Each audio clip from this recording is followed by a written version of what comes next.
السلام علیکم ورحمۃ اللہ وبرکاتہ۔ اللہ سے دعا کرتے ہیں کہ آپ لوگ خیریت سے ہوں گے۔ تو یہ جو ویڈیو بنا ہے یہ جھوٹ حرام مالی پر بنا ہے، اور اس میں کافی سارے سوال جواب ہوئے ہیں۔ اور کیا علی بھائی ٹی وی پاکستان کی ٹیم کو جانتے تھے؟ اور توحید کی دعوت دینے پر گالیاں، حرام چیزیں دیکھنے والے چینل پر ریلیجیس انٹرویوز، اور نماز نیکیاں اپنی جگہ، حرام کمائی اپنی جگہ، سنت کا انکار کرنے والا امت میں سے نہیں ہے، اور حرام کمانے سے عبادت قبول نہیں ہوتی۔ یہ کافی ساری چیزیں جو ہے ان سے پوچھی گئی ہے، اور بھی بہت ساری چیزیں جو ہے آپ کو اس ویڈیو میں دیکھنے کو ملے گا، جو کوشچن آنسر کا راؤنڈ ہے، اور اس میں کیا کیا سوال ہوا ہے اور کیا کیا جواب علی مرزا نے دیا ہے، پوری جو ہے ویڈیو پہ آپ کو پتہ چلے گی۔ اور اللہ ہم سب کو حق بات بولنے، حق بات دوسروں تک پہنچانے کی توفیق عطا فرمائے، آمین ثم آمین۔ لا حول ولا قوة الا باللہ۔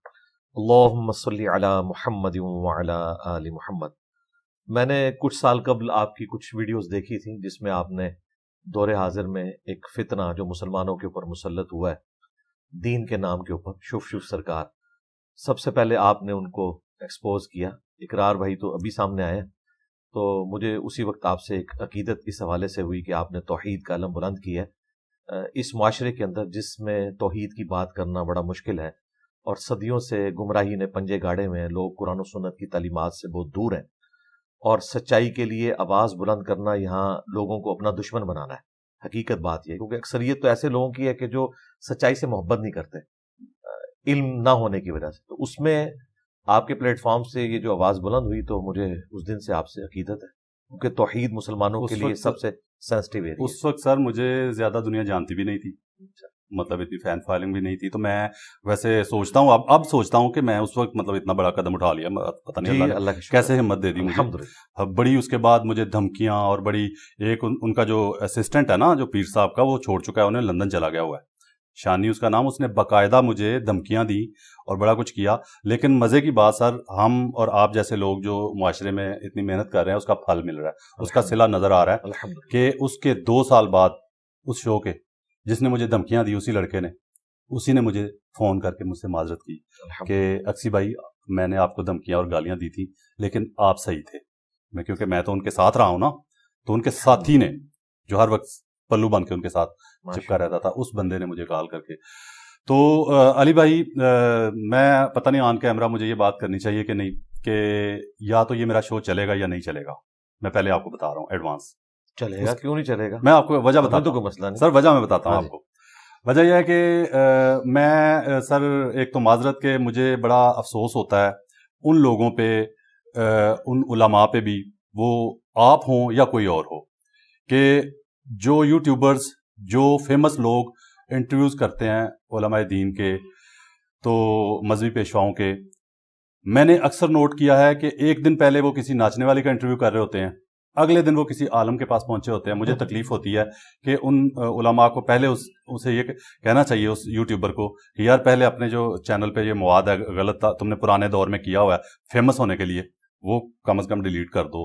تو اس پہ کیا کہیں گے آپ؟ ہونا چاہیے؟ دیکھیں اس میں میرا موقف ذرا ڈیفرنٹ ہے جی، اور وہ اخلاص کے اوپر مبنی ہے۔ اس کی وجہ یہ ہے کہ ایک دن میں تو چینج نہیں آتی۔ ٹھیک ہے۔ سیدنا عمر رضی اللہ تعالیٰ عنہ کو بھی اتنے سمجھدار ہونے کے باوجود 6 سال لگے ہیں نبی الاسلام کی بات سمجھنے میں، ٹھیک ہے۔ اور ان کے برعکس حضرت بلال حبشی، حضرت عمار ابن یاسر، ان کے ماں باپ سیدہ سمیہ اور سیدنا یاسر، ان کو فوراً بات سمجھ آ گئی۔ یہ ہو سکتا ہے کہ کسی شخص کی کوئی بات دماغ میں ایسے اٹکی ہو کہ اسے حق تک پہنچنے میں ٹائم لگے۔ میرا موقف یہ ہے کہ اگر کوئی اس قسم کے انٹرویو کرتا ہے ایسے لوگوں کے، اس کے بعد دینی لوگوں کے پاس بھی جاتا ہے، دینی لوگوں کا کام ہے کہ وہ انہیں دین بتائیں جو صحیح دین ہے، اور پھر پیار محبت سے انہیں اس کے اوپر کنونس کریں کہ وہ اپنے قبلے کو درست کریں۔ ایک دن میں یہ تبدیلی نہیں آ سکتی۔ یہ اسی طریقے سے ہے کہ ایک شخص جو اچانک مذہبی ہو جاتا ہے، اسے خوف خدا لاحق ہوا، اس نے شادی تو ایک ماڈرن لڑکی کے ساتھ کی تھی، اب وہ آتے ہی کہ آج کے بعد تو نے آج سے ہی پردہ شروع کر دینا ہے، آج سے تو نے برقع پہننا ہے، ادروائز تو میری بیوی نہیں، تو یہ تو ظلم پہ مبنی ہے، اسے ٹائم دیں. یہ میرا سوچنے کا اینگل ہے. ہم یہاں پہ جو بھی پوڈ کاسٹ کے لیے آتے ہیں، ہم بلا تفریق انہیں پوڈ کاسٹ دیتے ہیں. ہم یہ چاہتے ہیں کہ ہر شخص کے پلیٹ فارم سے دین کی بات پہنچے. آپ کی بھی آڈینس ہے، وہ بھی بات سنے گی. آپ کی بات سے اتفاق کرتا ہوں سر، لیکن علی بھائی میں یہ کہنا چاہ رہا ہوں کہ میں علماء تو ہیں نا کہ وہ نہ اسٹڈی کرتے ہیں. میں ایک چھوٹا سا مطلب یوٹیوبر تھا، اب تو چلو تھوڑی 4 لوگ جانتے ہوں گے نا. تو باخدا جس یوٹیوبر نے مجھ سے رابطہ کیا نا کبھی انٹرویو کے لیے، تو میں نے اس سے سب سے پہلے پوچھا کہ اپنا چینل دکھاؤ، تم کیا کر رہے ہو اپنے چینل پہ، کن چیزوں کی تم نے زندگی میں پروموشن کی ہے، کن چیزوں کو ہائی لائٹ کر رہے ہو معاشرے میں، کن چیزوں کے خلاف بولتے ہو، پھر میں تمہیں انٹرویو دوں گا. تو یہ اللہ نے شاید پھر عقل مجھے تھوڑی جلدی دے دی ہے کہہ لیں. لیکن میں یہ کہنا چاہ رہا ہوں کہ علی بھائی یہ نہیں ہے کہ آپ نے بیچ میں ایک فقہ بولا کہ اچانک مذہبی ہو گیا کوئی، ٹھیک ہے، تو اس کو بھی سمجھانے کے لیے ٹائم لگے گا. لیکن مسئلہ اچانک مذہبی ہونے کا نہیں ہے جو علماء کا انٹرویو لینے چلے جاتے ہیں. نہیں سر، وہ اگلے دن پھر کسی ناچنے والی کا کر رہے ہوتے ہیں، وہ پھر آ جاتا ہے ویوز کا چکر. میں تو یہی سمجھوں گا. ٹھیک ہے، آپ کی بات کافی حد تک درست ہے، لیکن میری کوشش یہ ہے کہ ہم حسن ظن رکھیں اور دعا کریں کہ اللہ تعالیٰ کسی کو ہدایت دے. اگر وہ دین کی طرف آنا چاہتا ہے تو اس سے ہمیں ہیلپ آؤٹ کرنا چاہیے. آپ دیکھیں جنید جمشید رحمہ اللہ تعالی، انہوں نے 2-3 دفعہ توبہ کی، پھر ٹوٹی، پھر کی، پھر الٹیمیٹلی اللہ تعالیٰ نے انہیں استقامت دے دی. ہو سکتا ہے کہ ان کو بھی استقامت مل جائے. لیکن آپ کی بات بالکل درست ہے کہ میجورٹی ان میں سے ویوز کے لیے کرتے ہیں اور وہ کسی حد تک جا سکتے ہیں. میرے پاس بھی اس قسم کے لوگ آئے ہیں اور مجھے پتا ہے کہ ظاہر ہے کہ میں ایک دین کے حوالے سے ایک پلیٹ فارم تو ہے، لیکن پریکٹیکلی اس وقت ایک سیلیبریٹی بھی بن چکا ہوں. اور لوگ یہاں سے فیم حاصل کر کے بعد میں اپنا یوٹیوب چینل چلانا شروع کر دیتے ہیں اور دین کو وہ پش دکھاتے ہیں. لیکن ہم کیا کریں، قانون تو اندھا ہے. ہمارے پاس جو بھی دین کے لیے آتا ہے، میں کہتا ہوں چلے میں کسی بہانے سے کوئی دین کے لیے آیا، میں دین اس کو بتاؤں. ہاں، دوسری یا تیسری بار اگر وہ آتا ہے تو پھر میں اس سے پہلے باقی لوگوں کو پریفر کروں کہ جو لوگ ابھی یہاں پہ نہیں آئے اور انہیں پوڈ کاسٹ دوں تاکہ ان کے پلیٹ فارم سے بھی ہو سکتا ہے ان میں سے بھی کوئی خیر نکل آئے. سر معاشرے میں بڑا ٹرینڈ ہے ایک کہ کسی بندے سے کہو نا، میں نے بہت تجربہ کیا زندگی میں، آبزرویشن ہی ساری زندگی کیا اور کام کوئی نہیں کیا میں نے، فضول لوگ کہتے ہیں کام ہے، کہ جس سے کہو نا یار تم 5 وقت کی نماز بھی پڑھتے ہو، وہ فلاں غلط کام بھی کرتے ہو، تم وہ مطلب مرچوں میں پاؤڈر بھی ملا رہے ہو، فلاں کام بھی تو جواب پتا اکثر یار نماز اپنی جگہ پہ، وہ کام اپنی جگہ پہ. اس کا ذرا قوم کو بتائیں کہ یہ کیا مطلب فارمولہ طے ہو گیا ہمارے معاشرے میں. ان کو یہ بتانا چاہیے کہ رزق حلال کے حوالے سے اکاؤنٹیبلٹی کرنے والا بھی خدا وہی ہے جس خدا نے آپ کو 5 وقت نماز کا حکم دیا ہے. یہ نہیں ہے کہ نمازوں کا خدا اور ہے، روزوں کا خدا اور ہے، رزق حلال کا خدا اور ہے. یہ بہت سینسٹیو میٹر ہے. رزق حلال جو ہے یہ اسلام میں حقوق العباد کے حوالے سے سب سے زیادہ ایمفیسائز جس کے اوپر کیا گیا اس میں رزق حلال ٹاپ پہ آتا ہے. کیونکہ جب آپ رزق حرام کماتے ہیں نا تو صرف اللہ کا حق نہیں آپ توڑ رہے ہوتے، بلکہ آپ کسی کو نقصان پہنچا کے، کسی کو ونریبل کر کے، صحت کے پوائنٹ آف ویو سے یا کسی اور معاملے میں، اور آپ اپنا بینیفٹ حاصل کر رہے ہوتے ہیں. قرآن حکیم میں سورۃ النساء میں اللہ تعالیٰ نے فرمایا کہ جو لوگ یتیموں کا مال ناحق کھاتے ہیں وہ اپنے پیٹوں میں جہنم کی آگ بھر رہے ہیں. حالانکہ بظاہر وہ آگ نہیں ہے، وہ ڈورمنٹ پوزیشن میں، آخرت میں وہ مال جو ڈالا ہے نا وہ آگ بن جائے گا. صحیح مسلم میں ایک حدیث ہے، نبی الاسلام نے فرمایا جس نے ملاوٹ کی وہ ہم میں سے نہیں. اور پوری حدیث یوں ہے کہ نبی الاسلام ایک اناج کے ڈھیر کے پاس سے گزرے، آپ نے اپنا مبارک ہاتھ اس میں داخل کیا تو انگلیاں گیلی ہو گئی. آپ نے فرمایا یہ کیا ہے؟ اس نے کہا یا رسول اللہ رات کو ہلکی سی بارش ہوئی تھی تو پانی اس کے اندر چلا گیا، اوپر سے یہ خشک ہے لیکن اندر سے گیلا ہے. تو آپ نے فرمایا تم نے یہ گیلے والا پورشن اوپر کیوں نہیں کیا کہ لوگ اس کے عیب کے اوپر مطلع ہوتے. پھر آپ نے 7 جملہ بولا، جس نے ملاوٹ کی وہ ہم میں سے نہیں. اچھا آپ دیکھیں یہ اتنا بڑا سبق تھا جو اوائل اسلام میں مسلمانوں نے لیا. دنیا میں سب سے بڑا اسلامک کنٹری آبادی کے لحاظ سے انڈونیشیا ہے. اب پاکستان کی آبادی ان کو کراس کر گئی ہے. کچھ عرصہ پہلے تک سب سے بڑا ملک انڈونیشیا، پھر اس کے ساتھ ملیشیا. یہ 2 ملک ایسے ہیں جن کے بارے میں نان مسلم بھی مانتے ہیں یہاں کوئی مسلمانوں کی آرمی نہیں گئی. یہ ہندوؤں کے ملک تھے. چند مسلمان تاجر گئے، جب وہ سودا بیچتے تھے سودے کا عیب بھی بتاتے تھے. وہاں کے لوگ پریشان ہو گئے کہ یہ کون لوگ ہیں. تو انہوں نے بتایا کہ ہمارے دین کی اوبلیگیشن ہے کہ ہمارا رزق حلال نہیں ہوگا تو ہماری عبادت بھی قبول نہیں ہوگی. اور سب کچھ برباد ہو جائے گا. اس لیے یہ ہمارے لیے سینسٹیو ایریا ہے کہ ہم اپنے چیز کا عیب تمہیں بتائیں. وہ اتنے امپریس ہوئے کہ وہ پورے ملک آپ کو مسلمان نظر آ رہے ہیں, اور دنیا میں نمبر 1 پریکٹسنگ مسلمان اگر کسی ملک میں ہے نا تو انڈونیشیا اور ملیشیا کے مسلمان ہیں. 80% سے زیادہ لوگ 5 وقت کی نماز پڑھتے ہیں.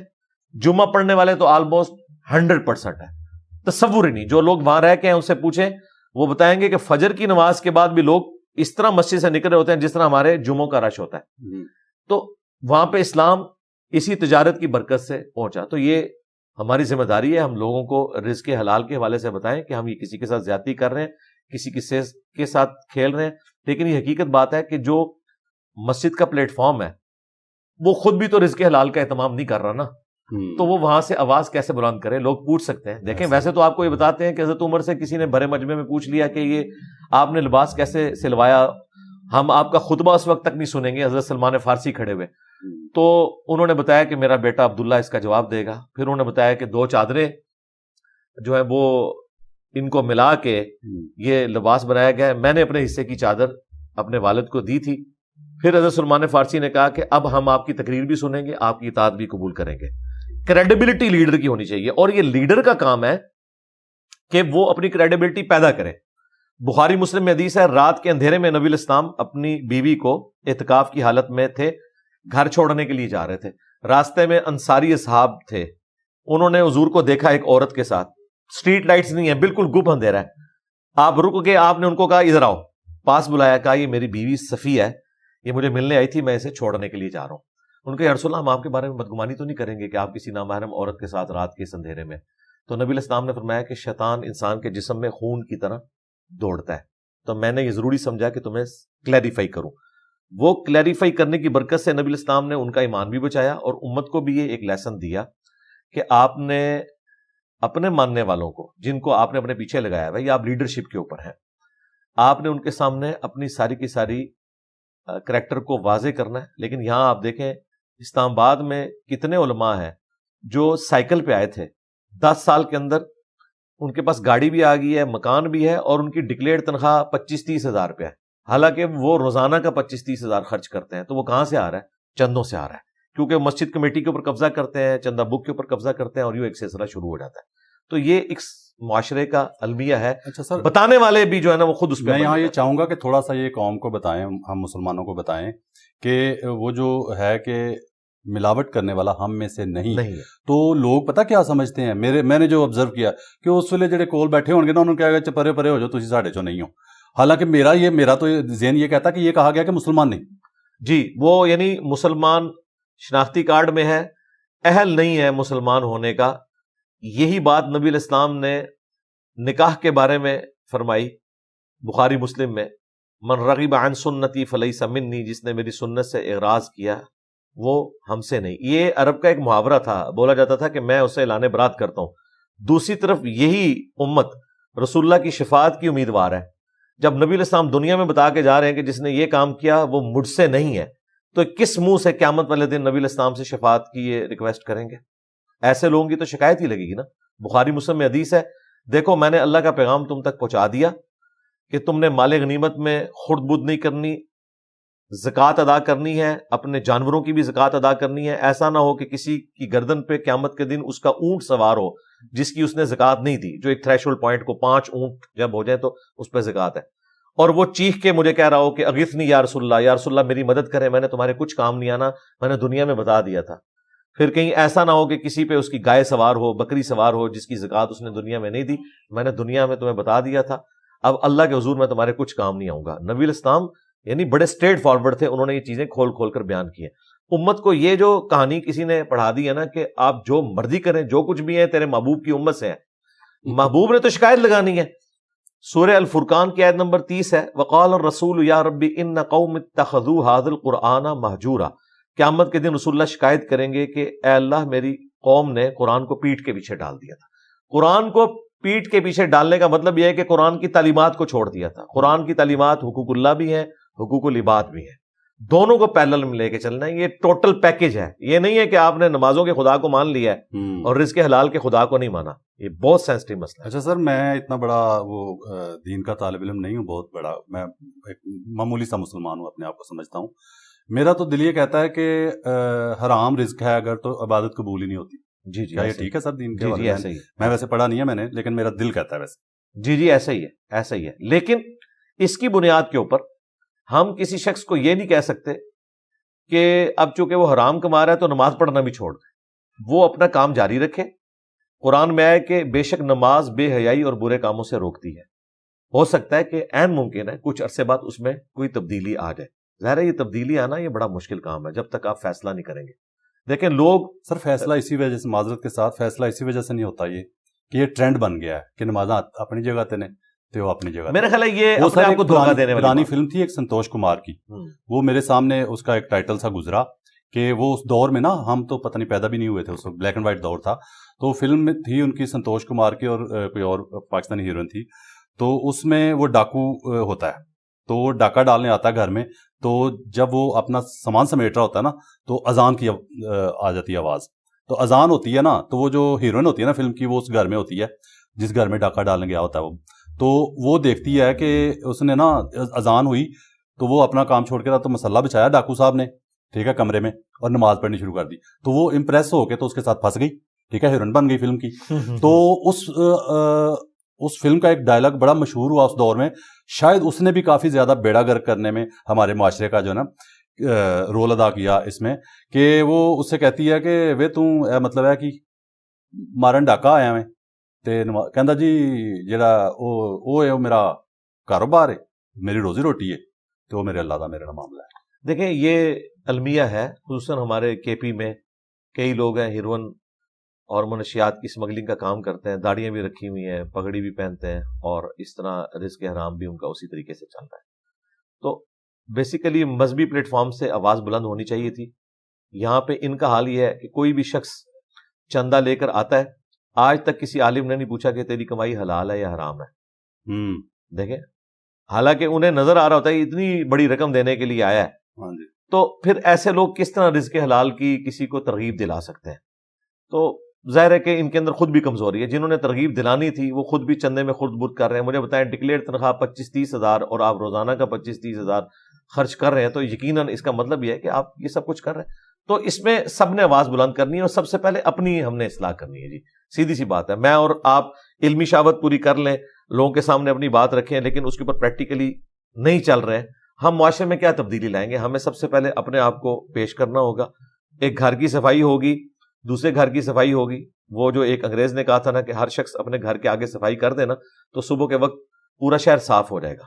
یہ سب نے کام کرنا ہے. صرف لوگوں کو وصیت نہیں کرنی حق بات کی، بلکہ خود بھی اس کے اوپر عمل کرنا ہے، اور وہ ہم کوشش کر رہے ہیں. اچھا سر، ایک دوست نے بتایا ایک دن اچانک کہ کہتا ہے یار وہ میں جا رہا تھا مسجد کے پاس سے، ہمارے قریبی جو گاؤں، میرے گاؤں کا دوست ہے، اس نے کہا جی مولوی صاحب نے سلام لئی میں تے مولوی صاحب نے کہا یار کٹ کے سلام لئی دیے، زور دی ہاتھ دبا کے سلام لینا پچھلے سارے گناہ معاف ہو جاندے نے. تے اسی سارے کی محنت دی کادی لوڑ پئی ہے سانوں؟ دیکھیں اس ہر 2-4 ہفتے بعد کٹ کے سلام لے لو. نہیں یہ ساری جعلی باتیں ہیں. نہیں مطلب کیوں کر رہے ہیں یہ مولوی حضرات؟ یہ بس یہ دیکھیں، یہ صحیح مسلم کے مقدمے میں امام مسلم نے لکھا ہے کہ میں نے نیک لوگوں کو دین کے معاملے میں سب سے زیادہ جھوٹ پہ پایا ہے. یہ امام مسلم اس زمانے کی بات کر رہے ہیں، اور پھر ساتھ انہوں نے جو کامنٹس کیے ہیں نا وہ بڑے خطرناک ہیں. صحیح مسلم کے مقدمے میں انہوں نے لکھا ہے کہ یہ نیک لوگ جھوٹ بولنا نہیں چاہتے، فی البدی ان کی زبان کے اوپر جاری ہو جاتا ہے، یعنی اتنی ان کی زندگی کا حصہ بن چکا ہے. پھر انہوں نے نقل کیا کہ 100 تابعین ایسے تھے مدینہ شریف میں جنہوں نے صحابہ کی صحبت کی ہوئی تھی. تابعین، ان کے بارے میں اتفاق تھا کہ یہ نیک ہیں، لیکن یہ بھی اتفاق تھا کہ ان سے حدیث نہیں لی جائے گی، کیونکہ حدیث کے لیے ایک معیار رکھا گیا نا کہ اچھے اور برے میں تمیز کر سکتا ہو، یہ نہ ہو کہ جو بات سنی وہ آگے چلا دی. تو یہ امت میں ایک فتنہ آیا کہ لوگوں نے اس قسم کی روایتیں گھڑی لوگوں کو ترغیب دلانے کے لیے، بجائے یہ کہ ان کا تزکیہ قرآن کے ذریعے کرتے، ان کو صحیح بات بتاتے، اس کی بجائے انہوں نے اس قسم کے اعمال لوگوں کو بتانا شروع کر دیے.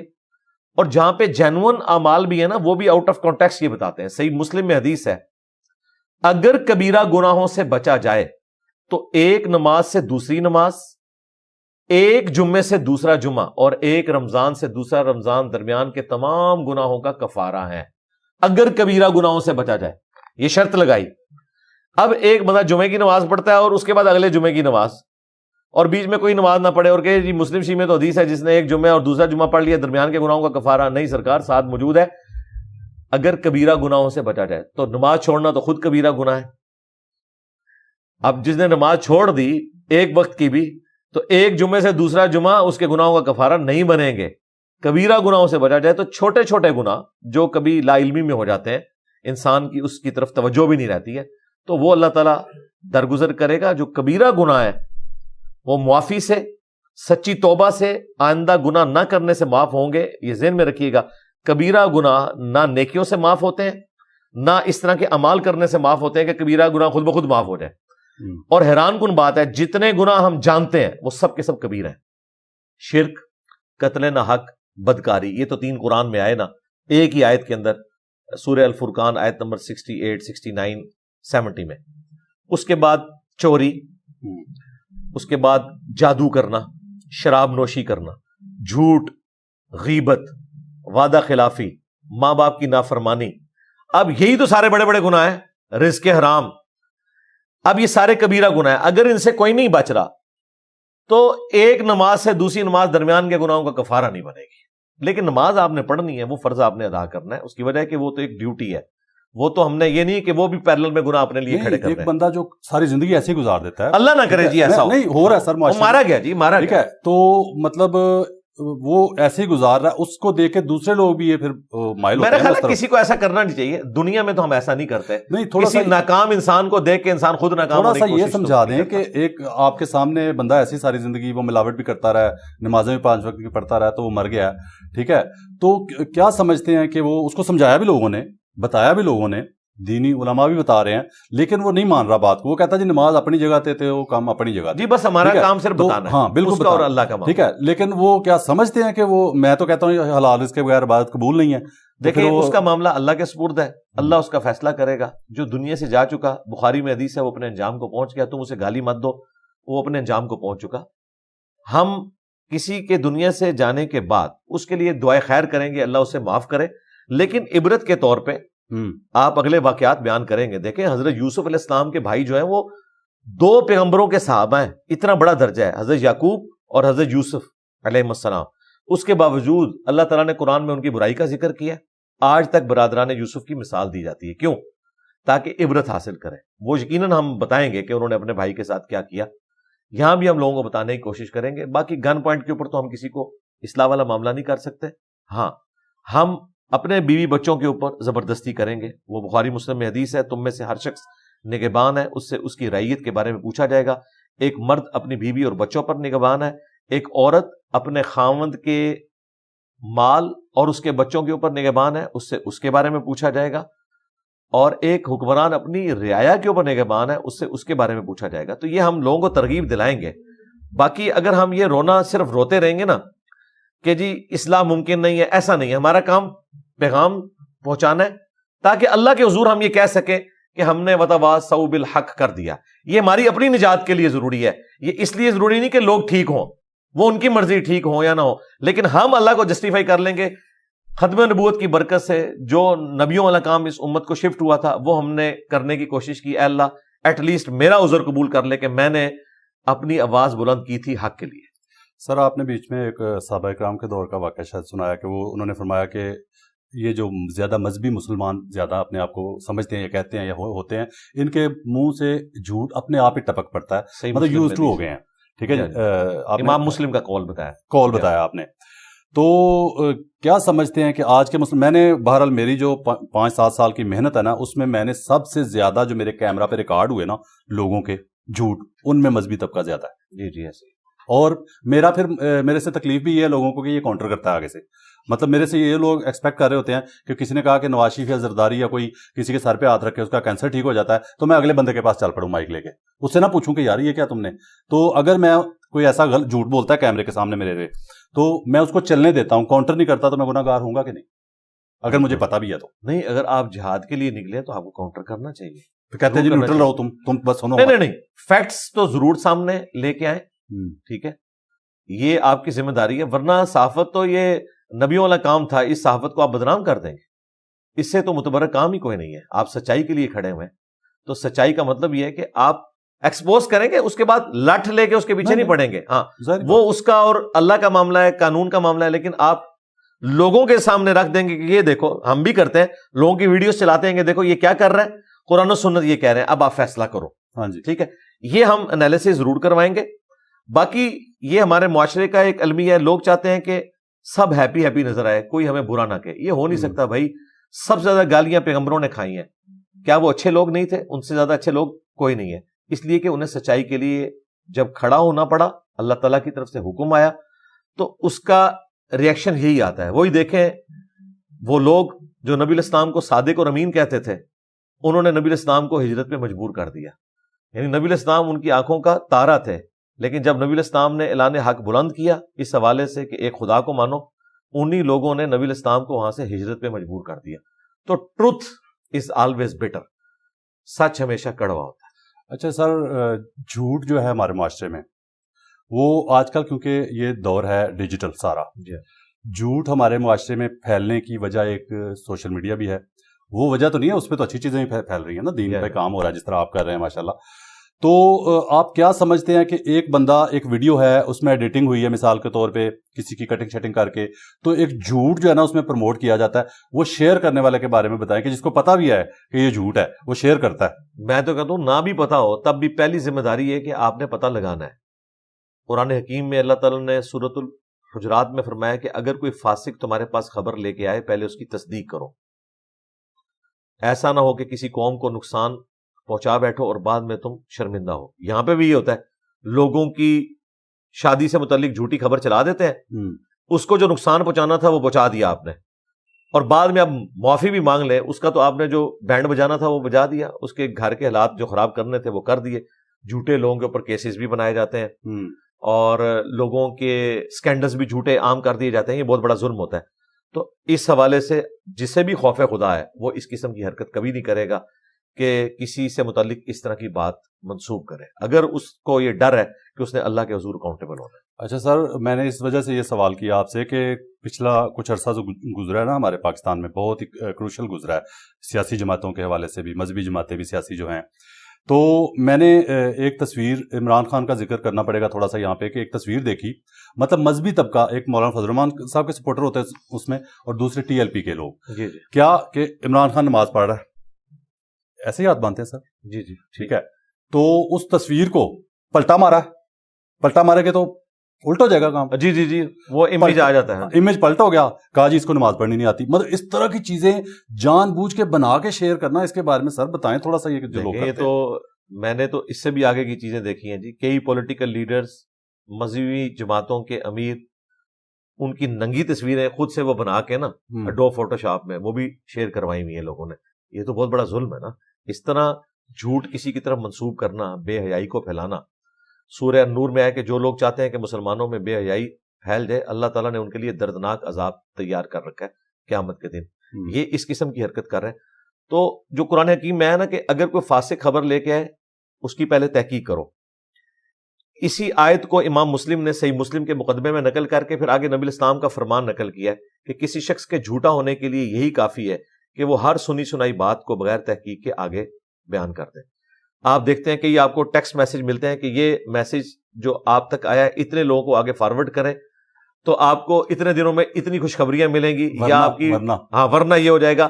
اچھا سر، ایک بات اور نبی علیہ السلام کی طرف منسوخ کر دیتے ہیں. ہلکی سی کاٹوں آپ کی بات سر. جی یہ سوال میں نے کرنا تھا آپ سے.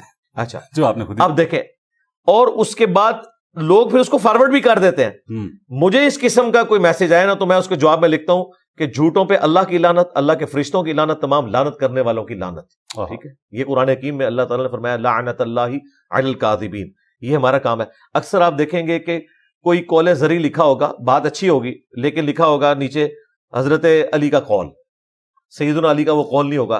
کوئی بھی اچھی بات آپ کسی صحابی کی طرف، اہل بیت میں سے کسی کی طرف منسوب کر کے، یا نعوذ باللہ رسول اللہ کی طرف منسوب کر کے بیان کریں تو بخاری مسلم میں تو حدیث ہے جس نے میری طرف جھوٹی بات منسوب کی، چاہے وہ بات ٹھیک بھی ہے لیکن نبی علیہ السلام نے نہیں فرمائی، وہ اپنا مقام جہنم میں دیکھ لیں. یہ بہت سینسٹیو مسئلہ ہے، یہ دین کا مسئلہ ہے. آپ قول زری کے طور پہ ضرور بیان کریں، لیکن خام خواہ ہر چیز کے نیچے حضرت علی نے فرمایا، ٹھیک ہے، حضرت ابوبکر نے فرمایا، انہوں نے فرمایا ہی نہیں ہوتا. تربوز کے اندر تھوڑا سا ایڈیٹنگ کر کے اللہ کا نام ایسے کٹا ہوا تربوز، اس طرح کی چیزیں، مطلب یہ کیا؟ یہ سارے جہنمیوں والے کام کر رہے ہیں، انہیں پتہ نہیں ہے. یہ سیم حرکتیں نا ہمارے پڑوسی ملک میں، وہ آپ نے دیکھا ایک ادرک کو انہوں نے کس طرح کاٹا ہوا ہے، وہ ہنومان کی طرح نظر آ رہا ہے. ٹھیک ہے نا جی، پھر ٹھیک ہے، پھر آپ یہ کرنا میں کہتا ہوں جی اوریجنلی بھی اگر کوئی چیز ہو جائے تب بھی آپ کا یہ کام نہیں ہے کہ آپ اس طرح کی چیزوں کو لے کے دین کی حقانیت کے طور پہ پیش کریں. یہ آپ دین کے نام کے اوپر جو ہے نا وہ اپنا سودا بیچ رہے ہیں، ویوز کے لیے بیچ رہے ہیں. اللہ سے ڈر جائیں اس قسم کی حرکت کرنا اور یہ کہنا فلاں جگہ اللہ لکھا گیا، فلاں جگہ محمد لکھا گیا، مچھلی ہے آپ اس کی زیارت کریں. بعض اوقات نیچرلی ہو بھی جاتا ہے، لیکن وہ اللہ کے سوا بھی بہت کچھ لکھا جاتا ہے. کل کو وہ نکل آیا تو آپ اسے کیا جسٹیفائی کریں گے؟ خدا کا دین ان چیزوں کا محتاج نہیں ہے کہ آپ ان چیزوں کی بنیاد کے اوپر اپنے معاملات کو لے کے چلیں. یہ علم کے اوپر بنیاد رکھتا ہے. اسی لیے نبی علیہ السلام نے کبھی کوئی ایسی بات نہیں کی ہے. دیکھیں نبی علیہ السلام اپنے بعد کوئی زندہ معجزہ بھی چھوڑ کے جا سکتے تھے نا. آپ نے کتاب اللہ اور سنت کو چھوڑا اور کہا میرے اہل بیت کے ساتھ اس نے سلوک کرنا. آپ نے یہ بھی نہیں کہا کہ میرے بعد اسلام کے حق ہونے کی نشانی آب زمزم ہے، یہ بھی نہیں کہا، حالانکہ زندہ معجزہ ہے. لیکن نبی علیہ السلام کو پتا تھا کہ فزیکل فینومینا آف نیچر اللہ تعالیٰ نے ایک جاری کیا ہے. یہاں لوگوں نے کیا مشہور کیا جی، زمزم کا ایک قطرہ کسی پانی میں ڈال دیں وہ سارا زمزم بن جاتا ہے. جاپان کے ڈاکٹروں نے تحقیق کی، بالکل جھوٹ، جاپان کے ڈاکٹروں کو پتہ ہی نہیں ہے. اور ادھر یہ ہے کہ عرب ملکوں کے اخبارات میں آپ پڑھیں، سعودی عرب کی پوری ڈاکومنٹری رکھی ہے کہ زمزم کے پانی کی لائن میں گٹر کا پانی مکس ہوا، کتنے حاجی بیمار ہو گئے. اب انہوں نے باقاعدہ یہ رکھا ہوا ہے کہ مختلف جگہوں سے وہ اس کے سیمپلز لیتے ہیں، زمزم پی کے لوگ بیمار ہو رہے تھے. اب ان کی بات مان لیں تو گٹر کا پانی پاک ہو جانا چاہیے تھا زمزم ڈلتے ہی، خود زمزم ان کی وجہ سے بیماری والا پانی بن گیا. یہاں لوگوں نے پتہ نہیں کیا کچھ مشہور کر دیا جی، بسم اللہ پڑھ کے آپ زہر پی لیں کچھ نہیں ہوگا. جی بھائی زہر چھوڑیں، آپ بسم اللہ پڑھ کے ساکٹ میں 2 انگلیاں دیں ننگے فرش کے اوپر، لگ پتہ جائے گا. اور یہ اسلام میں کہیں نہیں ہے کہ آپ نے اس طرح وظائف پڑھ کے ناگہانی آفتوں کو اپنی طرف بلانا ہے. وظائف ضرور ہیں، جس طرح مسلم شریف میں حدیث ہے، جو پڑھتا ہے اعوذ بکلمات اللہ التامات من شر ما خلق، شام کو پڑھ لے، اسے کوئی موذی جانور کا زہر اثر نہیں کرے گا.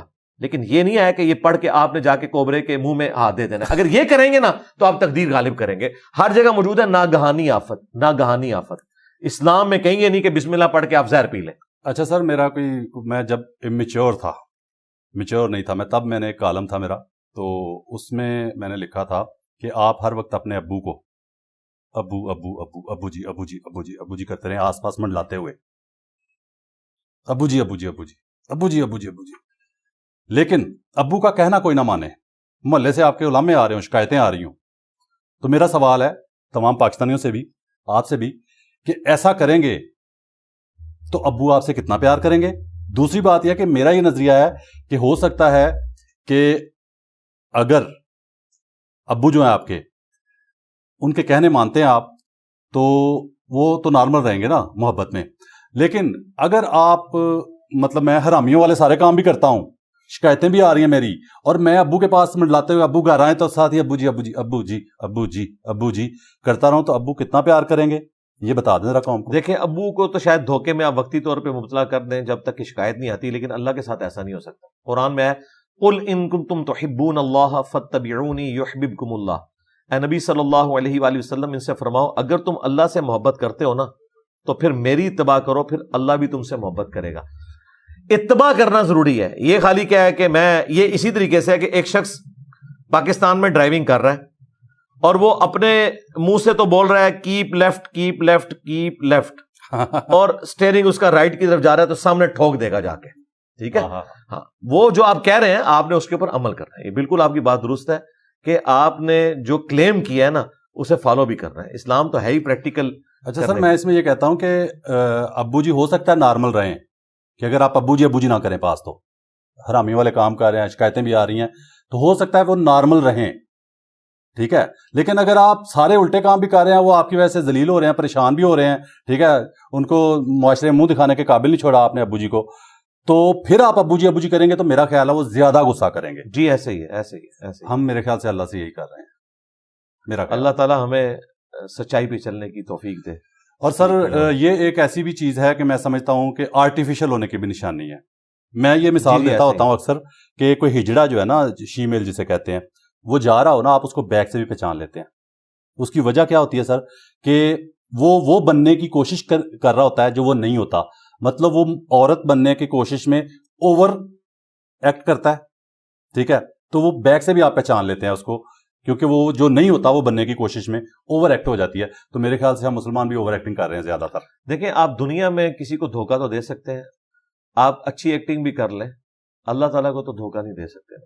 صحیح مسلم حدیث ہے، اللہ تعالیٰ تمہاری شکلوں اور مال کو نہیں دیکھتا، دلوں اور اعمال کو دیکھتا ہے. اگر ایک مسلمان کو اس حدیث کا مطلب پتہ ہے نا، تو پھر وہ ایکٹنگ کر کے، لیپا پوتی کر کے دنیا کو اگر دھوکہ دے بھی لے، قیامت کے دن اللہ تبارک و تعالیٰ اس کے بظاہر اچھے اعمال جو نظر آنے والے ہیں، جو بیسیکلی اس بنیاد پہ ہیں کہ اس سے اس نے دنیا کمائی ہے، تو زیرو سے ملٹیپلائی ہو جائیں گے. مسلم شریف میں حدیث ہے، قیامت والے دن ایک شہید کو بلایا جائے گا، ایک سخی کو، ایک قرآن کے عالم کو، تینوں کو الگ الگ اللہ بلا کے پوچھے گا میں نے تجھے اتنا کچھ دیا، تو نے میرے لیے کیا کیا؟ شہید کہے گا یا اللہ جان تھی دے دی. اللہ تعالیٰ فرمائے گا جان اس لیے دی کہ لوگ تجھے بڑا بہادر کہیں اور دنیا میں تیری تعریف ہوگی، ہو سکتا ہے تجھے نشان حیدر بھی مل گیا، یعنی آج کی لینگویج میں، لیکن میرے حضور کوئی اب تیرے لیے اجر نہیں ہے، اوندہ منہ کر کے جہنم میں. سخی کو جب اللہ پوچھے گا کہے گا میں تو تیرے راہ میں مال خرچ کرتا تھا. اللہ تعالیٰ فرمائے گا تو نے مال اس لیے خرچ کیا کہ لوگ کہ بڑا سخی ہے، دنیا میں تیری تعریف ہوئی اور اوندہ منہ کر کے جہنم میں. پھر قرآن کے عالم کو اب بتائیں اس سے بڑی کون سی بات ہو سکتی ہے؟ اللہ تعالیٰ فرمائے گا تو نے اس لیے یہ سب کچھ کیا کہ لوگ تجھے کہیں بڑا قاری ہے، دنیا میں تیری تعریف ہوئی، تیرے ناموں کے ساتھ بڑی دھومیں بھی لگی اشتہاروں پہ، لیکن میرے ہاں کوئی اجر نہیں ہے. پھر مسند احمد میں حدیث ہے جس نے دکھلاوے کے لیے نماز پڑھی اس نے شرک کیا. پڑھی نماز ہے، نماز سے بڑی کوئی توحید کا کام ہو سکتا ہے، لیکن شرک کیا. جس نے دکھلاوے کے لیے صدقہ کیا اس نے شرک کیا. نماز بھی شرک کا باعث بن گئی جی، اگر دکھلاوے کے لیے صدقہ کیا، دکھلاوے کے لیے شرک کیا. رمضان کا روزہ رکھا یا کوئی بھی روزہ رکھا دکھلاوے کے لیے تو شرک کیا. تو یہ بڑا سینسٹیو معاملہ ہے. اچھا سر، آپ نے وہ دیکھی ویڈیو ایک ٹرک کوک کا ٹرک لوٹا گیا جو؟ جی ہاں، ویڈیو دیکھی سر آپ نے؟ جی جی. کیا میں ویسے یہ ایمان سے سمجھتا ہوں اور میرا ایمان ہے یہ کہ جو لوگ ٹرک لوٹ رہے تھے ان میں نے ویڈیو آبزرو کی غور سے، زوم کر کے بھی، داڑیوں والے بھی تھے ماشاءاللہ. جی جی جی، ایسا ہی ہے. ٹھیک ہے، نہیں ہوں گے. میرا ذاتی خیال یہ ہے کہ وہ جو ٹرک سارے لوٹ رہے تھے، اگر وہاں پہ وہ سوات والا جو قتل ہوا بندہ اگر وہ وہاں پہ ہوتا تو وہ ٹرک لوٹنے والے اس کے ساتھ وہی کرتے، میرا خیال ہے. جی جی، دیکھیں وہ جو ٹرک لوٹنے والے ہیں نا، یہ وہ لوگ ہیں جو کہتے ہیں اسرائیل کی پروڈکٹس کا ہم نے بائیکاٹ کیا ہے، اور وہی پروڈکٹس جو ہیں وہ لوٹنے کے لیے بےتاب ہیں. یہ وہی چیز ہے کہ مسجد کی صف میں پہلی صف کے اندر نمازی کھڑے ہو کے امریکہ اور اسرائیل پہ قنوت نازلہ پڑھ رہے ہوتے ہیں، اور آخری صف میں کھڑے ہوئے نوجوان جو ہیں وہ گرین کارڈ کے لیے دعائیں کر رہے ہوتے ہیں. تو یہی چیز چل رہی ہے، سیدھی سی بات ہے، ایک تلخ حقیقت ہے. اس کے بارے میں کوئی اپڈیٹ ہے سر آپ کو تھوڑا سا؟ کیا وہ سوات والا؟ ہاں جی، سوات والا یہ ہے کہ 22 لوگ ابھی تک پکڑے جا چکے ہیں. جس نے گولی چلائی تھی وہ بھی پکڑا جا چکا ہے، وہ جوڈیشل ہو چکا ہے، اور وہ ٹوٹلی ایک آپ سمجھ لیں پورے پلان کے ساتھ وہ سارے کا سارا معاملہ کیا گیا تھا.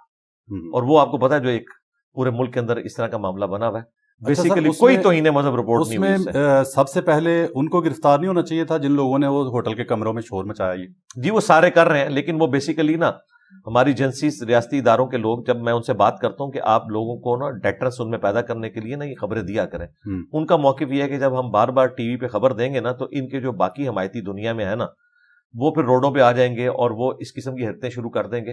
آپ کو پتا جڑا والا جو انسیڈنٹ ہوا تھا چرچز والا، سینکڑوں لوگ اس میں پکڑے ہوئے ہیں. وہ جان نہیں چھوٹ رہی. سرگودا میں جو کچھ ہوا پکڑے ہوئے ہیں، لیکن وہ اس چیز کا راگ اس طرح الاپتے نہیں ہے. میں نے کہا تھا کہ ان کو سزائیں دے کے نا دکھایا کرے لوگوں کو تاکہ باقی لوگوں کے لیے عبرت ہو. وہ کہتے ہیں ابھی یہ معاشرہ اس قابل نہیں ہوا، باقی لوگ بھی پھر ان کے حمایتی نکل آتے ہیں، الٹا وہ پھر ہمدردی. آپ دیکھیں یہاں پہ میرے پاس لوگ آئے کہ سیالکوٹ میں جب وہ سری لنکن کو مارا تھا نا، وہ 200-250 لوگ وہ محفل میلاد کر رہے ہوتے تھے اس تھانے کے اندر. تو وہ مجھے خود پولیس والوں نے بتایا کہ جی ہم شرمندہ ہو رہے تھے کہ پتہ نہیں ہم نے کوئی نیک لوگوں کو تو نہیں پکڑ لیا، ہم گنہگار تو نہیں ہو رہے. سب کچھ دیکھنے کے باوجود یہ ہے ان لوگوں کا دھوکہ. وہ لوگ پوری نیک نیتی سے سمجھ رہے ہیں کہ ہم نے صحیح کام کیا جو قانون کو ہاتھ میں لیا، جب بعد میں ثابت بھی ہو گیا کوئی ایسی چیز ہے ہی نہیں تھی، ہوتی بھی تو بھی نہیں آپ ایسا کر سکتے تھے.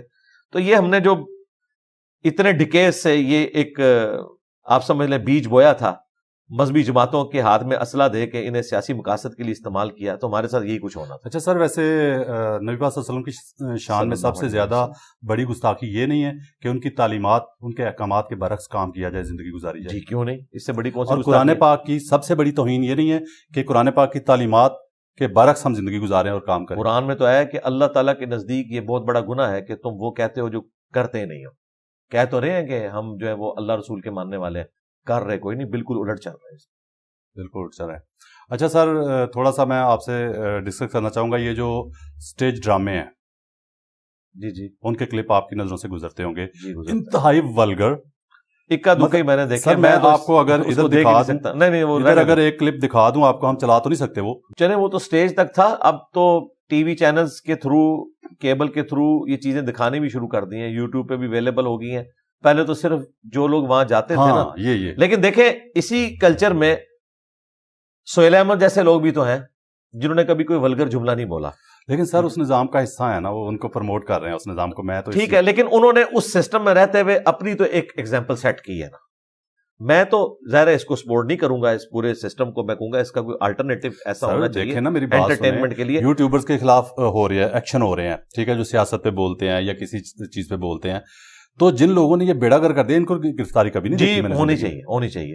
میرا خیال ہے وکلاء کا کام ہے کہ ان چیزوں کو ہائی لائٹ کریں، ان کے پیچھے لوگ اس طریقے سے پڑھتے نہیں، اگر پڑھیں گے تو ان کے ساتھ یہ میں ویسے یہ مشن اٹھانا چاہ رہا ہوں تھوڑا سا نا، لیکن اس کے لیے آپ کو قانونی راستہ اختیار کرنا ہوگا، صرف ویڈیو بنانے سے کچھ نہیں ہوگا۔ میں اپنا اس میں پارٹنر ہی کسی وکیل کو بنانا چاہ رہا ہوں۔ جی اچھی بات ہے کہ سر پہلے تو یہ ہوتا نا، آپ نے خود ہی بول دیا، میں نے بولنا تھا کہ پہلے تو تھا سٹیج کی حد تک کہ جو گئے ہوئے ہیں انہوں نے دیکھ لیا، وہ گھر آ گئے، لیکن اب تو وہ چیزیں ساری بچے کے ہاتھ میں پہنچ رہی ہیں۔ مطلب جی آپ اس کے لیے آواز اٹھائیں، انشاءاللہ ہم آپ کا ساتھ دیں، مجھے ساتھ چاہیے ہوگا سر ضرور۔ تو وہ حج کرنے گئی محترمہ، تو وہاں پہ مجھے مولانا طارق جمیل صاحب کا ایک بیان میری نظروں سے گزرا کہ انہوں نے کہا یار میں نے وہاں جا کے دیکھا تو وہ ایک سائڈ پہ بیٹھی ہوئی تو بڑی پریشان کہ اس کو کوئی بلا بھی نہیں رہا تھا، ٹھیک ہے، بڑی وہ احساس کمتری کا شکار، میں نے جا کے اس کو بلایا، ٹھیک ہے، تو بڑا انہوں نے بیان کیا مولانا صاحب نے کہ ہمیں ایسے لوگوں کو نا تھوڑا مطلب وہ کرنا چاہیے، پیار دینا چاہیے۔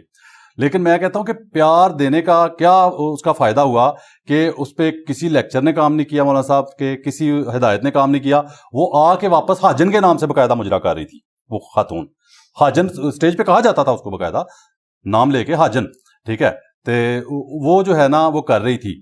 تو سوال یہی ہے کہ میں یہ کہتا ہوں کہ اگر اس جیسے بندے کو آپ تھوڑا سا وہ کرتے ہیں، جس طرح مولانا صاحب نے کہا کہ وہ تو ہر چیز میں پیار ڈال دیتے ہیں نا ماشاءاللہ، ٹھیک ہے، تو یہ نہیں ہے کہ جو آنے والے کنجر خانے ہیں یا آنے والے دور کے جو کنجر لوگ ہوں گے وہ کہیں گے یار دیکھو ہمیں بھی عزت تو مل ہی جاتی ہے، پیار تو لوگ دیکھیں۔ مولانا طارق جمیل صاحب نے میرا خیال ہے جو کام کیا وہ بالکل درست ہے، ایک حجت تمام کر دی ہے، کوئی یہ گلہ نہیں کر سکتا کہ ہمیں کسی نے اس حوالے سے امپورٹنس نہیں دی ہے۔ انہوں نے تو دیکھیں جو خواجہ سراں ہیں ان کی جماعتیں بھی نکالی ہیں، وہاں پہ بھی کئی لوگوں نے جو بدکاری کا اڈا چل رہا تھا ان کے علاقے میں وہ ختم ہوا، ان کا خرچہ اٹھایا، ان کے لیے ایمبولینس کا بندوبست کیا، 40 لاکھ روپیہ ان کا مہینے کا فنڈ کا ان کی طرف جاتا ہے، ان سے یہ برائی کا کام چھڑوایا۔ اپنی طور پہ تم نے کوشش کی نا، باقی اس کا رزلٹ آنا ضروری نہیں۔ دیکھیں بخاری مسلم حدیث ہے قیامت والے دن کئی نبی بھی اس حال میں آئیں گے، کسی کے ساتھ 5 بندے ہوں گے جو ایمان لائے، کسی کے ساتھ 4، کسی کے ساتھ 3، 2، 1، اور بعض نبی ایسے بھی ہوں گے کہ ایک بندہ بھی ان پہ ایمان نہیں لایا ہوگا، صفر۔ یہ بخاری مسلم حدیث ہے۔ اب وہ نبی ناکام نہیں ہوئے، ان کا کام تو صرف بات پہنچانا تھا۔ میرا خیال ہے طارق جمیل صاحب پورے اخلاص کے ساتھ وہ سمجھتے ہیں کہ میں ایک بات کے اخلاص کروں، وہ کر رہا، باقی اگر اس سے کوئی ٹریگر نہیں ہوا، ٹھیک ہے، تو قیامت والے دن اللہ کے حضور وہ بندہ مجرم ہوگا اور اللہ تعالیٰ کہے گا کہ تجھے موقع تو دیا تھا میں نے۔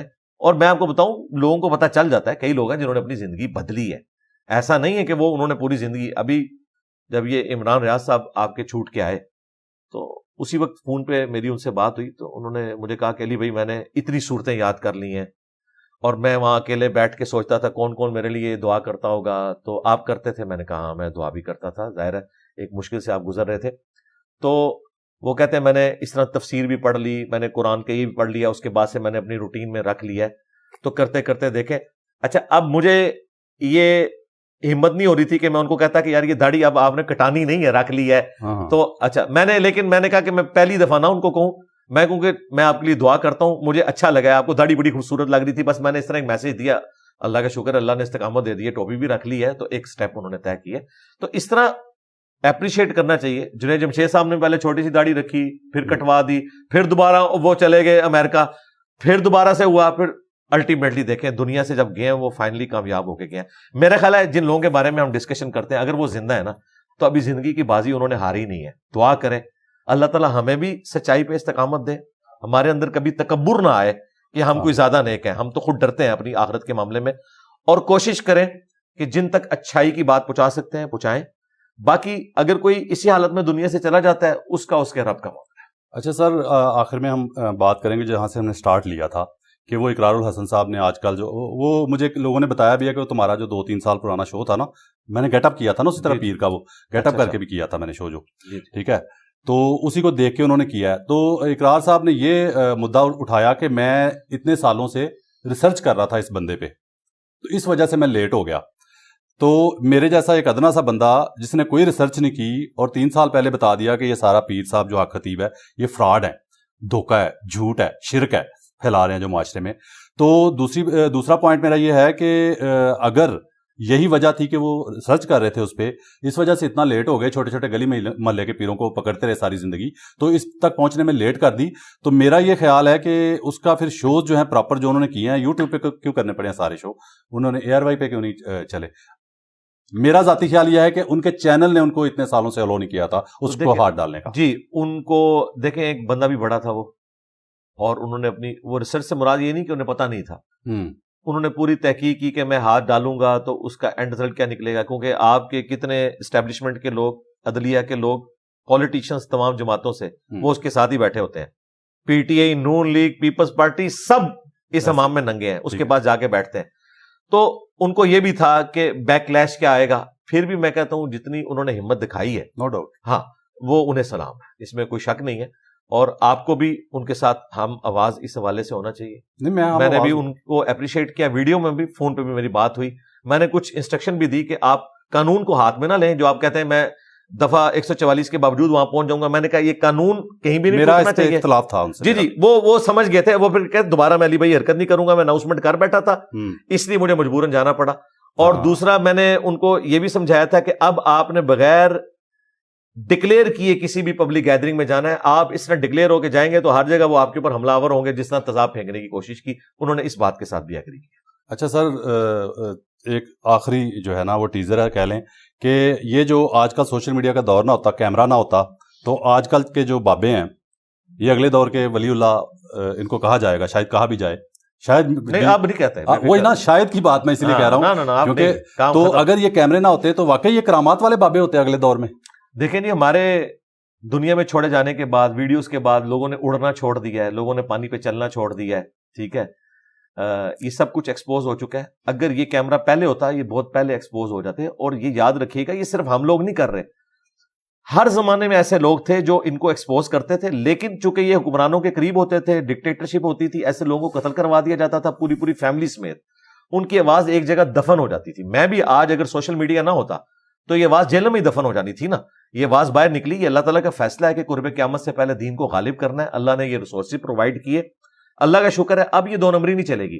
اور میں آپ کو بتاؤں پہلے بھی جو ایسے لوگ تھے وہ کتابوں میں لکھتے تھے کہ سب کچھ فراڈ ہو رہا ہے, اس کا دین سے کوئی تعلق نہیں ہے, لیکن ان باتوں کی سنوائی نہیں ہوتی تھی. وہ کتابیں کوئی پڑھتا نہیں تھا, لوگ تو چسکے والی باتیں پڑھنا چاہتے تھے. اب ہم کیا کر رہے ہیں کہ ویڈیو میں ان کو دکھا رہے ہیں, پھر ہم بتا رہے ہیں قرآن میں تو یہ لکھا ہوا ہے, حدیث میں تو یہ لکھا ہوا ہے, دیکھو یہ کیا کلیم کر رہے ہیں. اس طرح جو کمپیریٹیو انالیسس کر کے ہر بندے تک بات پہنچا رہے ہیں نا, تو اب زیادہ لوگ حق قبول کر رہے ہیں اللہ کے فضل سے. میرا خیال یہ ہے کہ سر یہ جو جتنے بھی بابے شابے ہیں نا, ایک غوث پاک کا نام زیادہ استعمال ہو رہا ہے ولی اللہ کے طور پہ, تو یہ بات سچ نہیں ہے. میرا دل تو یہ کہتا ہے کہ تمام پیغمبروں سے ان کے معجزات زیادہ نہیں کوئی بڑھا دیے اور بتا دیے. پیغمبروں کے پاس تو کچھ بھی نہیں جو انہوں نے کلیم کیا ہے, نعوذ باللہ. جس طریقے سے انہوں نے کلیم کیا ہے, پیغمبروں کو تو انہوں نے کچھ سمجھا ہی نہیں ہوا. اور اس کلیم کرنے کی وجہ مجھے جو سمجھ آتی ہے وہ یہ ہے کہ نبی پاک صلی اللہ علیہ وسلم یا کسی پیغمبر کے بارے میں کریں گے تو وہ زیادہ گڑبڑ ہو جائے گی. نہیں, وہ اس لیے کہ اس کو آپ ویریفائی قرآن و سنت سے کروانا پڑے گا. ہاں, وہ لوگ کہیں گے قرآن و سنت میں تو ایسی کوئی بات نہیں لکھی, تو یہ پکڑے جائیں گے. اس لیے یہاں پہ جو مرضی لکھیں. آپ دیکھیں ایک ہی واقعہ ہے کہ جی پل بچا لیا, وہ آپ کو حضرت علی اجویری صاحب کے بارے میں بھی ملے گا. آپ سیالکوٹ میں چلے جائیں, ادھر جو امام علی الحق صاحب ہیں ان کے بارے میں بھی ملے گا. جیلم میں بھی جو پل ہے نا وہ ادھر سلمان فارس نے بچایا تھا. ایک ہی بات ہے. اور یہ واقعہ کہ سجے پاسے اسلام پھیرا, سارے حافظ ہو گئے, بائیں طرف سلام پھیرا سارے ناظرہ ہو گئے. یہ آپ کو کئی بزرگوں کے بارے میں ملے گا, یہ بیٹھ کے کہانیاں بنائی ہوئی ہیں انہوں نے. علی بھائی بہت شکریہ آپ کے قیمتی وقت کا. لیکن یہ ہے کہ امید کرتا ہوں کہ آپ ابھی بھی یہ کہہ دیں گے کہ جب بھی مطلب معاشرے میں پھیلتی پنپتی برائیوں کے خلاف مجھے آپ کی ہیلپ چاہیے ہوگی, مدد چاہیے ہوگی, تو آپ ضرور. جی ہم ہر وقت آپ کے ساتھ ہیں انشاءاللہ. ہماری اکیڈمی میں نمبر بھی موجود ہے, کوئی آپ نے اس حوالے سے گائیڈ لائنز لینی ہو تو آپ رابطہ بھی کر سکتے ہیں انشاءاللہ. جزاک اللہ. جزاک اللہ. پاکستان زندہ باد.